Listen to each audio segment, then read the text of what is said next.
నమస్కారం city news కి స్వాగతం. ముందుగా ముఖ్యాంశాలు.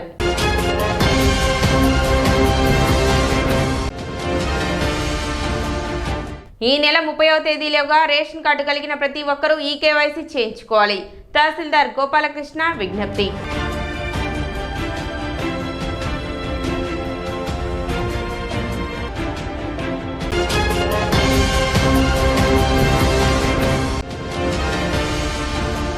మల్లెపాడు శివారులో గుర్తు తెలియని యువకుని మృతదేహం లభ్యం.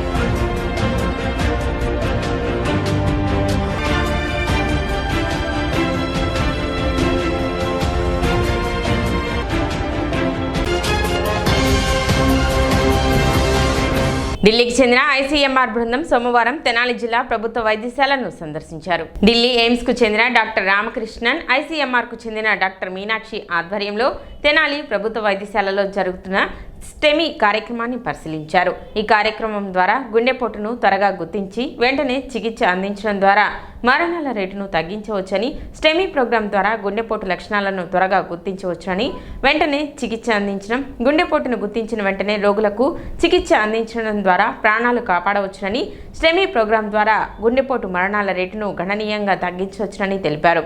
ఇప్పటి వరకు తెనాలి ప్రభుత్వ వైద్యశాలలో 60 మందికి ఈ కార్యక్రమం ద్వారా వైద్య సేవలు అందించినట్లు వైద్యులు తెలిపారు.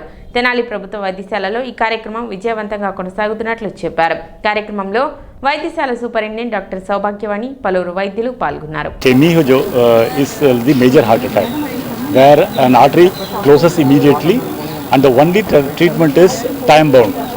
The moment the artery gets blocked, you have to open it as quickly as possible because every minute counts. With each minute the heart muscle dies and it can never recover. Once it dies, it can never recover. The most important thing is getting treatment in time. That is the most important thing. So the guidelines recommend that there are two ways to treat. One is to open this artery with medicines and the other is to open this artery with angioplasty and putting a stent. These are the two options available. World over also, the treatment with drugs remain the most important thing because everybody cannot reach within say 2 hours time to a angioplasty lab where stent can be put in. So this is the most important treatment and that should be provided as quickly as possible. So for example, you are living here and you have to go to Vijayawada to get this treatment, you waste at least 2 hours. That is a golden period. Giving this drug here compared to taking the drug in Vijayawada will save at least for out of 100, at least 2 to 3 more lives can be saved. That is why this kind of a project is launched and we are very thankful that this is run successfully by both the government as well as doctors of this hospital. So this project was launched so that we can improve the rates of thrombolysis. Thrombolysis means a clot buster drug which has to be given to the patient within a window period of 2 hours from the symptom onset. So if the patient comes to the hospital, you give that and the reperfusion, the arteries will be opened. So they have done around 60 in this DH, district hospital, almost the first kind of things in the state. And this has an immense potential to save lives. Even the CSCs are doing that. So we say that this is the first aid for heart attacks. So if you are able to recognize the symptoms, if you have a chest pain, so please do not think that this is just because of gastric issues. You should come to the district hospital or to the nearby facility and get the treatment done. This saves lives. August 2023 నుంచి ఈ programme మన దగ్గర జరుగుతుంది. ఆ ప్రోగ్రామ్ని inspect చేయడానికి Delhi ICMR నుంచి and AIIMS నుంచి కార్డియాలజిస్ట్ మన హాస్పిటల్కి వచ్చి ఇప్పుడు ఇన్స్పెక్ట్ చేయడం జరిగింది. ఇప్పటి వరకు మన దగ్గర 60 మంది పేషెంట్స్కి ఈ టెలనెక్టప్లేస్ ఇంజెక్షన్ ఇచ్చి థ్రాంబోలైజ్ చేయడం జరిగింది. అందరూ స్టేబుల్గా ఉన్నారు. అందరూ మనము ఇక్కడ థ్రాంబోలైజ్ చేసి గుంటూరు జీజీహెచ్కి రిఫర్ చేశాము, కార్డియాలజీ డిపార్ట్మెంట్కి. అక్కడ యాంజియోగ్రామ్ అవన్నీ చేయించుకున్నారు, ట్రీట్మెంట్ తీసుకున్నారు, అందరూ స్టేబుల్గా ఉన్నారు. స్థానిక తహసీల్దార్ కార్యాలయంలో ప్రజా సమస్యల పరిష్కార వేదిక కార్యక్రమం నిర్వహించారు. తహసీల్దార్ గోపాలకృష్ణ అర్జీదారుల నుండి అర్జీలను స్వీకరించారు. వివిధ రకాల సమస్యలపై మొత్తం 4 అర్జీలు వచ్చాయని, అర్జీలను సంబంధిత అధికారులకు పంపి సత్వరం పరిష్కరించేందుకు కృషి చేస్తామని తెలిపారు. ఈరోజు మన తహసీల్దార్ కార్యాలయంలో జరిగిన ప్రజా సమస్యల పరిష్కార వేదికలో 4 అర్జీలు అందినాయి.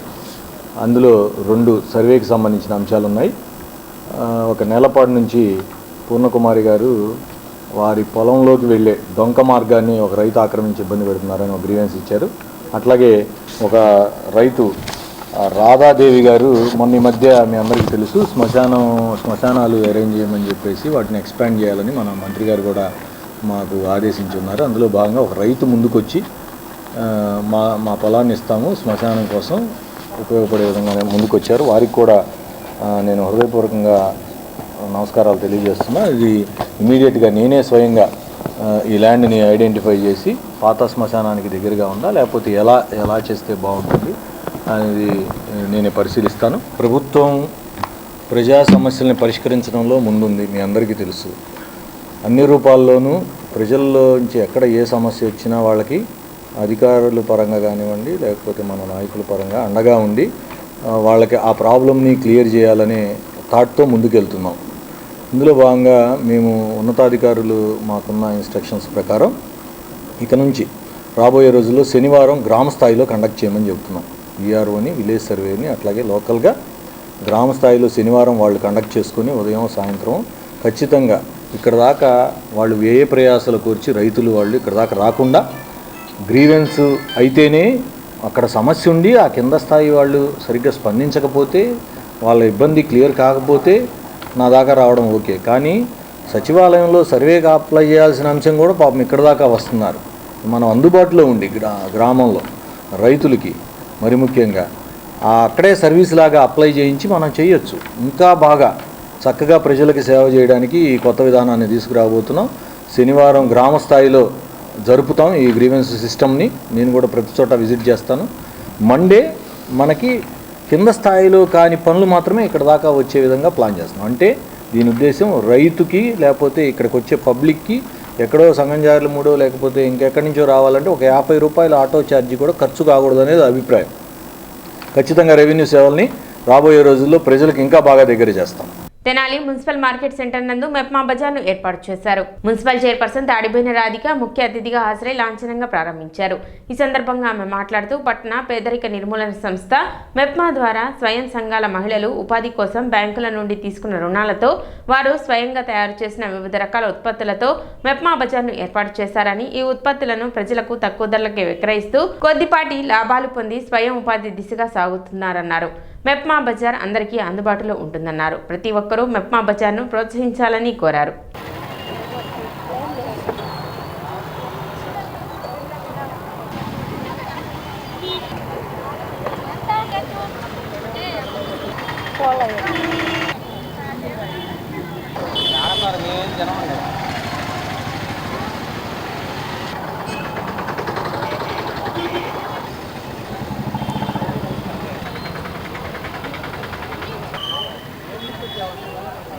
నెలలో 2 రోజుల ఈ అర్బన్ మార్కెట్ని తక్కువగా ఈ ఏర్పాటు చేయడం జరిగింది. ఇక్కడ ఈ అర్బన్ మార్కెట్లో మనకి డ్రెస్ మెటీరియల్ కానివ్వండి, శారీస్, మన చేతి పచ్చళ్ళు, స్వయంగా వాళ్ళ చేతితో తయారు చేసిన పిండి వంటలు కానివ్వండి, అలానే ఇతర రకాల అన్ని ఐటమ్స్ ఇక్కడ ఉన్నాయి. చాలా తక్కువ ధరకే దొరుకుతాయి. కాబట్టి ఈ నెలలో 2 రోజులుగా ఈ ఆర్థికంగా ఎదగడానికి మన కేంద్ర ప్రభుత్వం, రాష్ట్ర ప్రభుత్వం వాళ్ళు మన డోక్రా మహిళలకి ఇచ్చిన వాళ్ళ డోక్రా గ్రూప్లో లోన్ తీసుకొని వాళ్ళ స్వయంగా కృషితో ఆర్థికంగా ఎదగడానికి ఇలాంటి ఏర్పాటు చేస్తున్నారు. చిన్న చిన్న వ్యాపారాలు పెట్టుకొని వాళ్ళు ఆర్థికంగా ఎదగడానికి ఇలాంటి అవకాశం కల్పిస్తున్నారు. కాబట్టి గ్రూపుల్లో ఈ లోన్లు తీసుకొని ఇంకా వాళ్ళ కుటుంబానికి చన్నీళ్ళు వెన్నీళ్ళలాగా తోడ్పడటానికి, ఆర్థికంగా ఎదగడానికి ఇలా చక్కని అవకాశం కల్పిస్తుంది ప్రభుత్వం వాళ్ళు. రబీ సాగు పంటల అనంతరం పొలంలో వేసవి దుక్కి చేసుకోవాలని మండల వ్యవసాయ అధికారి ప్రేమ్ సాగర్ తెలిపారు. వేసవిలో పొలాన్ని లోతుగా దున్నటం వలన భూమిని సారవంతం చేయడానికి, చీడపీడలను నియంత్రించడానికి, వర్షపు నీరు నేలలోకి బాగా ఇంకేలా చేయడానికి ఉపయోగపడుతుందన్నారు. పురుగుల గుడ్లు, ప్యూపాలు సూర్యరశ్మి తాకిడికి చనిపోతాయని, కలుపు మొక్కలు తొలగిపోతాయని తెలిపారు. పంట దిగుబడి పెరుగుతుందని చెప్పారు. మీరందరూ ఈ వేసవికాలంలో కోసేసిన వెంటనే, మొక్కజొన్న విరిసిన వెంటనే, జొన్న కోసిన వెంటనే దయచేసి వేసవి దుక్కులు చేయవలసిందిగా కోరుతున్నాం. వేసవి దుక్కుల వల్ల ఉపయోగాలు ఏంటంటే లోపల ఉన్న ఏదైనా క్రిమికీటకాల లార్వాలు కానీ, పిప్పాలు కానీ బయటకు వచ్చి చనిపోతాయి. తర్వాత భూమి గుల్లబారుతుంది, భూమి ఏరేషన్ అంటే భూమికి గాలి చొరబడే తత్వం వస్తుంది, నీటి నిల్వ శక్తి ఎక్కువ ఉంటుంది. కాబట్టి వేసవి దుక్కులు చేసుకోవాల్సిందిగా ప్రతి ఒక్క రైతు సోదరుని కోరుకుంటున్నాం. తర్వాత అది అయిపోయిన వెంటనే అపరాలు మినిమం మా వ్యవసాయ శాఖలో 50% VVN8 అనేది ఇస్తున్నాము. కానీ VVN8 విత్తనం అనేది మీ రైతులు కోరుకోవటం లేదు, PU31 కోరుకుంటున్నాం. మీ దగ్గర PU31 ఉంటే ఈ ఎండకి పంట రాదు, కానీ భూసారానికి మాత్రము అపరాలు చేసుకుంటే దాంట్లో వేరే బుడిపల్లో నత్రజని స్థావరాలు ఉంటాయి కాబట్టి భూమికి చాలా హాయిగా రిలాక్స్ అవుతుంది. కాబట్టి మీరందరూ వేసవిలో అపరాలు వేయవలసిందిగా కోరుతున్నాం. మా వ్యవసాయ శాఖ ద్వారా జనుము, జీలుగా, పిల్లి పెసర విత్తనాలు 50% రాయితీపై ఇస్తాము. మీరు ఇండెంట్ ఆల్రెడీ పెట్టున్నాము. ఇంకా రైతు సోదరులకు ఎక్కువ కావాలంటే ఆయా రైతు సేవా కేంద్రాల్లో రైతు సేవా కేంద్ర సిబ్బందికి తెలిపితే మేము 50% రాయితీతో మీకు అందిస్తాము. రేషన్ కార్డు కలిగిన ప్రతి ఒక్కరూ ఈ నెల 30వ తేదీలోగా ఈ కేవైసీ చేయించుకోవాలని తహసీల్దార్ గోపాలకృష్ణ విజ్ఞప్తి చేశారు. 5 ఏళ్లలోపు పిల్లలు, 80 ఏళ్లు పైబడిన వృద్ధులకు మినహాయింపు ఉందని, ఈ అవకాశాన్ని సద్వినియోగం చేసుకుని ఈ కేవైసీ పూర్తి చేసుకోవాలని ఆయన కోరారు. ఈ రేషన్ కార్డుదారులు ఈ కేవైసీ చేయించే క్రమంలో మనకి ఈరోజు ఇంకా 30వ తారీఖు డెడ్ లైన్ ఇచ్చున్నారు గవర్నమెంట్. ఆ డెడ్ లైన్ ఇంక 2 రోజుల్లో ముగుస్తున్నందున మనం చూస్తే 0 to 5 years ఉన్న చిన్నపిల్లలకి ఈ కేవైసీ అవసరం లేదు. అట్లాగే 80 ఏళ్ళు దాటిన పైబడిన వాళ్ళకు కూడా ఈ కేవైసీ అవసరం లేదు. మన మండలంలో, తెనాలి మండలంలో అర్బన్, రూరల్ కలిపి 0 to 5 years ఉన్న వాళ్ళు పిల్లలు 1771 మంది ఉన్నారు. అట్లాగే 80 ఏళ్ళు పైబడిన వాళ్ళు 68 మంది ఉన్నారు. ఈ 2 నెంబర్లు కాకుండా ఇంకా మనం బ్యాలెన్స్ చేయించాల్సింది 8798 మంది ఇంకా మనం ఈ కేవైసీ తీసుకోవాల్సి ఉంది. దీని విషయంలో నేను ఈరోజే అవకాశం ఉంటే డీలర్లు, MDU ఆపరేటర్లు, VROలతో ఒక మీటింగ్ కన్వీన్ చేసి ఈ 2 రోజుల్లో దీన్ని ఎక్స్పెడైట్ చేస్తాం. అయితే ఎవరు అపోహలు నమ్మకండి, ఏదో రేషన్ ఆగిపోతుంది, ఏదో ఇబ్బంది అవుతుందని. జెన్యూన్గా ఉండే వాళ్ళకి రేషన్ ఆగే క్వశ్చనే లేదు, ఆ ఇబ్బందే ఉండదు ఎట్టి పరిస్థితుల్లో. మేము ఇంకా స్పీడప్ చేసి ఆ ఈకేవైసీని కంప్లీట్ చేస్తాం. రేషన్ ఆగిపోతుంది అనే అపోహలు వద్దు. ఖచ్చితంగా మీరు వీలైనంత త్వరగా సహకరించండి. దగ్గరలో ఉన్న మీ MDU ఆపరేటర్ని కానీ, మీ రేషన్ డీలర్ని కానీ, అట్లాగే VROని కానీ ఎక్కడైనా వారిని ఇమీడియట్గా సంప్రదించి మీ ఈకేవైసీ చేయించుకోండి. ఇది నా విజ్ఞప్తి. ఎక్కడైనా ఎవరైనా డీలర్ కానీ, MDU ఆపరేటర్ కానీ, VRO కానీ మీకు స్పందించలేదు అంటే డైరెక్ట్గా తహసీల్దార్ నెంబర్కే కాల్ చేయండి, మీకు ఆ ఫెసిలిటీ ఇస్తాము. ఖచ్చితంగా త్వరగా మన మండలంలో ఈకేవైసీ అయ్యే విధంగా మీరందరూ సహకరించాలని విజ్ఞప్తి చేస్తాం. వేసవి కాలంలో పశువులలో వచ్చే ఉత్పాదక లోపాలను నియంత్రించేందుకు తగిన జాగ్రత్తలు తీసుకోవాలని అంగళగుదురు పశు వైద్యశాల వైద్యురాలు అనుష తెలిపారు. వేసవి తాపానికి, అధిక వేడికి పశువులు గురి అవడం వలన ఉత్పాదక లోపాలు సంభవించడంతో పాటు మరణాలు కూడా సంభవించవచ్చునని తెలిపారు. ఇటువంటివి నియంత్రించేందుకు తగిన జాగ్రత్తలు పాటించాలని ఆమె సూచించారు. వీలైనంత మేర పశువులను షెడ్లలోనే మేపుకోవాలని, మేత కోసం ఆరు బయటకు తీసుకువెళ్లే పశువులను సాయంత్రం వేళలో లేదా ఎండ తీవ్రత తక్కువగా ఉన్న సమయంలో తీసుకువెళ్లాలని తెలిపారు. వేసవి కాలంలో పశువులు ఇబ్బంది పడకుండా, ఉత్పాదక లోపాలు కలగకుండా మనం ఎటువంటి జాగ్రత్తలు తీసుకోవాలనేది కొంచెం చర్చించుకుందాము. మనకి ఈ ఎక్కువ ఎండల వల్ల కానీ, ఈ పశువులు ఎక్కువగా ఈ తాపానికి, అధిక వేడికి గురి అవటం వల్ల ఉత్పాదక లోపాలు అంటే ప్రొడక్షన్ లాసెస్ మాత్రమే కాకుండా కొన్ని సందర్భాల్లో మరణాలు కూడా సంభవించవచ్చును. కాబట్టి ఇటువంటి అనివార్య కారణాలు ఏమీ జరగకుండా మన పశువులు మనం జాగ్రత్తగా చూసుకోవాలని కొన్ని సూచనలు పాటిస్తే జాగ్రత్తగా సరిపోతుంది. ఇందులో కొన్ని వచ్చేసి, మొదటగా మనం పశువుల్ని ఎక్కువ శాతం వీలైనంత వరకు షెడ్లలోనే ఉంచి మేపుకొనేటకు ప్రయత్నించాలి. లేదు పచ్చిమేత కోసం బయటికి వెళ్ళే అలవాటు ఉన్న గేదెలని మాత్రం అయితే మార్నింగ్ చల్లవేళలో కానీ లేదా సాయంత్రం చల్లవేళలో మాత్రమే వాటిని బయటికి తీసుకెళ్తూ ఉండాలి. రెండో విషయం వచ్చేసి, మనం ఈ పశువుల్ని ఒక చోట పెట్టి మేపుతున్నప్పుడు ఆ షెడ్లలో కూడా చుట్టూ ఎక్కువగా చెట్లు ఉండే విధంగా, లేదంటే షెడ్లు లేని వాళ్ళు చెట్ల నీడలో గేదెలను కట్టేసుకుని ఉండాలి. సరాసరి ఎండలో గేదెలను ఎటువంటి టైంలో, ఎటువంటి పరిస్థితుల్లో కట్టేయకూడదు. ఇంకొక విషయం, మన ఈ షెడ్లు చుట్టూ కూడా చెట్లు తక్కువగా ఉన్నాయి అని అనుకున్నప్పుడు గోని సంచులు లేదా పట్టాలు శుభ్రంగా చుట్టూ కప్పేసేసుకొని వాటిని కంటిన్యూస్గా తడుపుతూ ఉండటం వలన మనం ఈ అధిక తాపం అనేది వాటిని తగ్గించవచ్చు.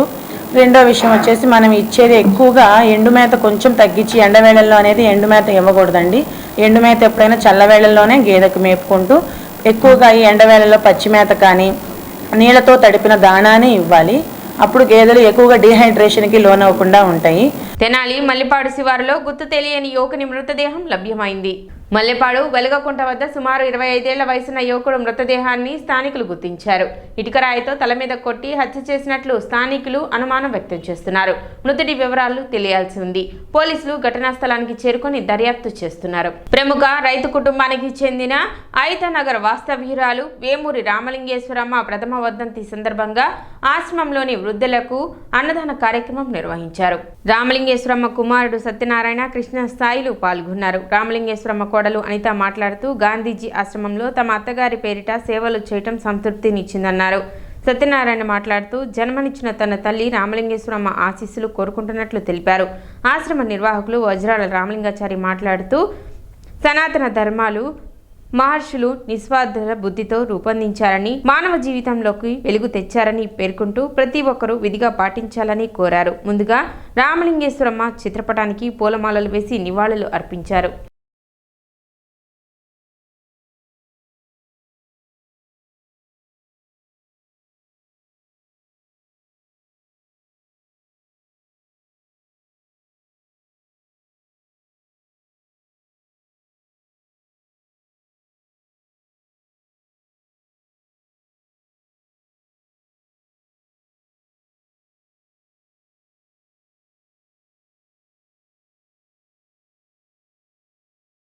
శ్రీమతి వేమూరి రామలింగేశ్వరమ్మ గారి ప్రథమ వర్ధంతి కార్యక్రమం సందర్భంగా కుమారులు సత్యనారాయణ గారు, కృష్ణసాయి గారు, అట్లాగే కోడలు అనిత గారు, కుటుంబ సభ్యులందరూ కూడా రావటం విశేషం. ఇదొక కుటుంబంలో శుభము అశుభము రెండూ జరుగుతాయి, కానీ ఇది పవిత్ర కార్యక్రమంగా భావించాలి, పుణ్య కార్యక్రమంగా భావించాలి. మనిషి బ్రతికున్నప్పుడు ఎంతో, అనంతరం కూడా అంత సేవ చేయాలి. వారి పేరుతో సేవలు అందిస్తే వారికి ఉత్తమ సద్గతులు కలుగుతాయని గరుడ పురాణంలో చెప్పబడింది. మానవ జీవితం మొత్తం కూడా చాలా విచిత్రమైంది, ఆనందమైంది. మోక్ష మార్గానికి మార్గదర్శకాలు మహర్షులు మనకు రూపొందించారు. ఈ క్రమంలో మరి ఆనాడు లాల్ బహదూర్ శాస్త్రి గారు ప్రధానమంత్రిగా ఉన్నప్పుడు జై జవాన్ జై కిసాన్ అన్నారు. కిసాన్ అంటే రైతు. వీళ్ళిద్దరూ రైతు బిడ్డలు. వీళ్ళు మన అందరికీ భోజనాలు పెట్టేవారు.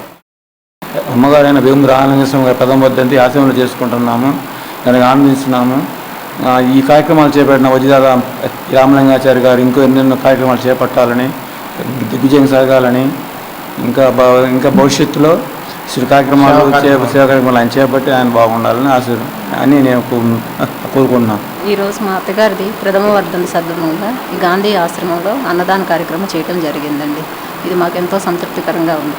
జమ్మూలో ఉగ్రవాద దాడిని నిరసిస్తూ పలు విద్యార్థి సంఘాల ఆధ్వర్యంలో నిరసన ర్యాలీ నిర్వహించారు. ఆల్ ఇండియా స్టూడెంట్స్ అసోసియేషన్ జిల్లా అధ్యక్షులు షేక్ ఇన్ను, పట్టణ అధ్యక్షులు నిట్టా బాలు మరియు విద్యార్థి సంఘాల నాయకుల ఆధ్వర్యంలో రత్న టాకీ సెంటర్లోని గాంధీ చౌక్ వరకు నిరసన ర్యాలీ చేపట్టి ఉగ్రదాడిని ఖండించారు. కార్యక్రమంలో యువ మహేష్, నాగూర్, చరణ్, రామ్ చరణ్, సుబాని తదితరులు పాల్గొన్నారు.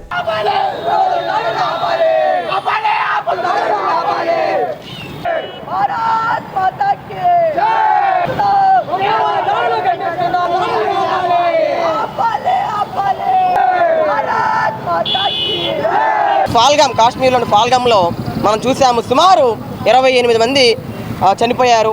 అదేవిధంగా ఎంతోమంది క్షతగాత్రులు అయ్యారు. దానికి సంబంధించిన కార్యక్రమాలు, అనేక కార్యక్రమాలు జరుగుతూ ఉన్నట్ట. అన్ని దేశం మొత్తం, దేశవ్యాప్తంగా అనేక కార్యక్రమాలు జరుగుతూ ఉన్నాయి.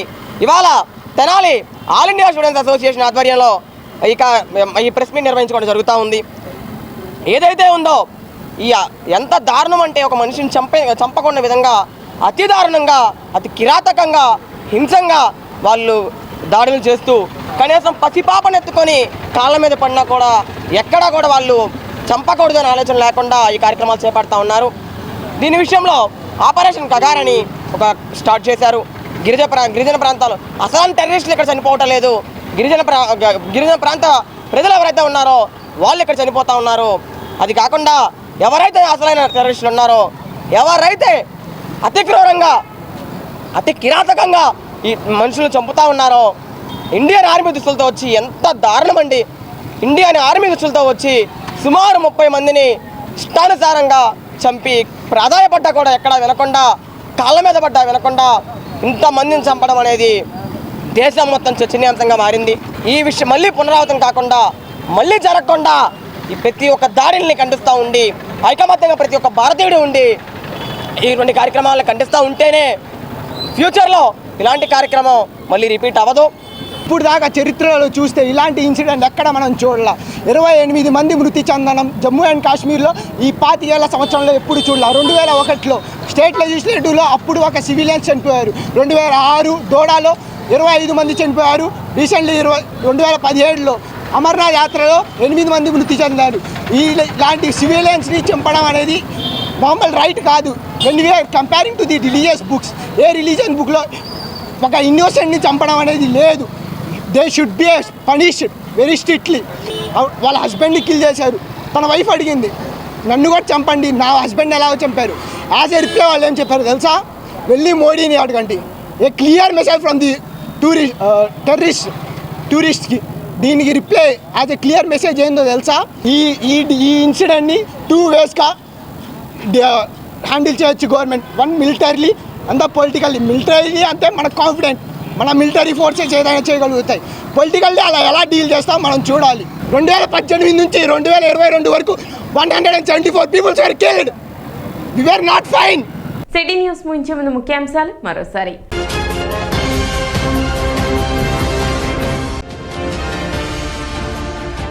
ఈ నెల 30వ తేదీలోగా రేషన్ కార్డు కలిగిన ప్రతి ఒక్కరూ ఈ కేవైసీ చేయించుకోవాలి. తహసీల్దార్ గోపాలకృష్ణ విజ్ఞప్తి.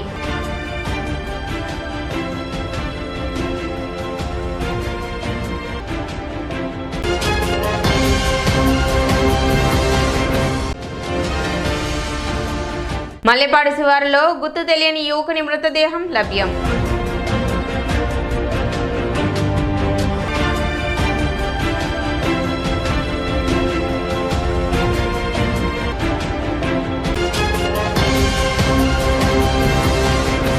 సిటీ న్యూస్ ఇంతటితో సమాప్తం. నమస్కారం.